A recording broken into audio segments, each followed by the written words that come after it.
नमस्कार, फर्स्ट बिहार झारखंड में आपका स्वागत है। मैं राहुल ओझा आपके साथ। जब ट्रक चालक सरकार से नाउम्मीद हो गए तो वो राबड़ी आवास पहुंच गए, जहां पर 10 सर्कुलर आवास पर उन्होंने सरकार के खिलाफ प्रदर्शन किया। लेकिन प्रदर्शन के बाद से उन पर एफआईआर जो है वो दर्ज हो गई है।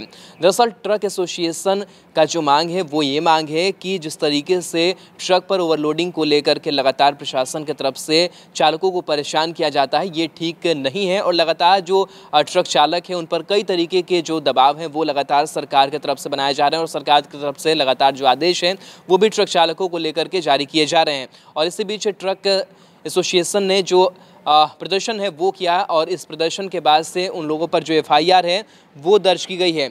आपको बता दें कि बिहार ट्रक एसोसिएशन के अध्यक्ष समेत 21 लोगों के खिलाफ केस दर्ज किया गया है जो राबड़ी आवास पर पहुंचकर प्रदर्शन कर रहे थे। पुलिस ने इनके अलावा 30 अज्ञात लोगों के ऊपर भी केस दर्ज किया है।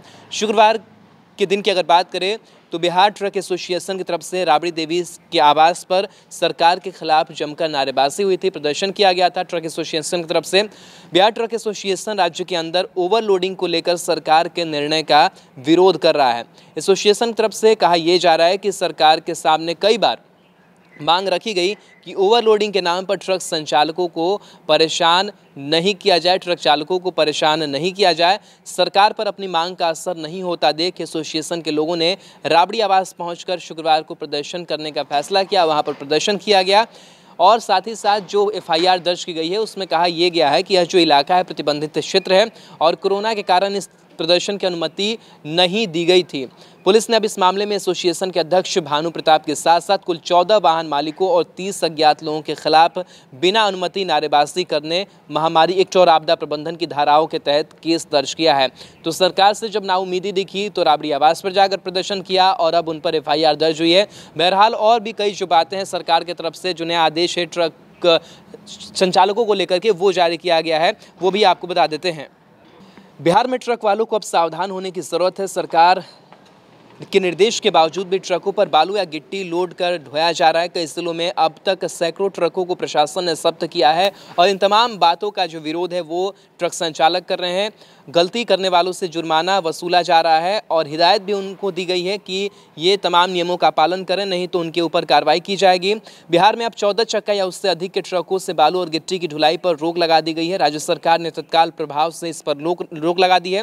मंगलवार को मुख्यमंत्री नीतीश कुमार की अध्यक्षता में हुई कैबिनेट की मीटिंग में ही इस बात पर मुहर लग गई कि अब किसी भी 14 चक्का या उससे अधिक के ट्रकों से बालू और गिट्टी की ढुलाई नहीं होगी।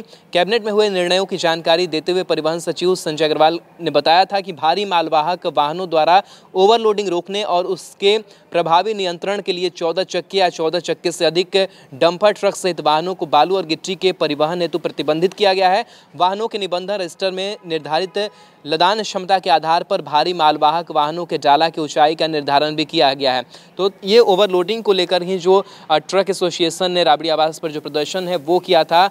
जो निर्देश जारी किया गया है सरकार की तरफ से उसमें यह भी कहा गया है कि बालू और गिट्टी ढुलाई के लिए 6 चक्का से 10 चक्का के डंपर सहित ट्रकों में काउसल चेसिस के सब फ्रेम के ऊपर डाला की ऊंचाई 3 फीट से अधिक नहीं रखी जा सकती है। वहीं बालू और गिट्टी ढुलाई के लिए 12 चक्का के डंपर सहित ट्रकों डंपर सहित में काउसल चेसिस के सब फ्रेम के ऊपर डाला की ऊंचाई 3.5 फीट से अधिक नहीं रखी जा सकती है।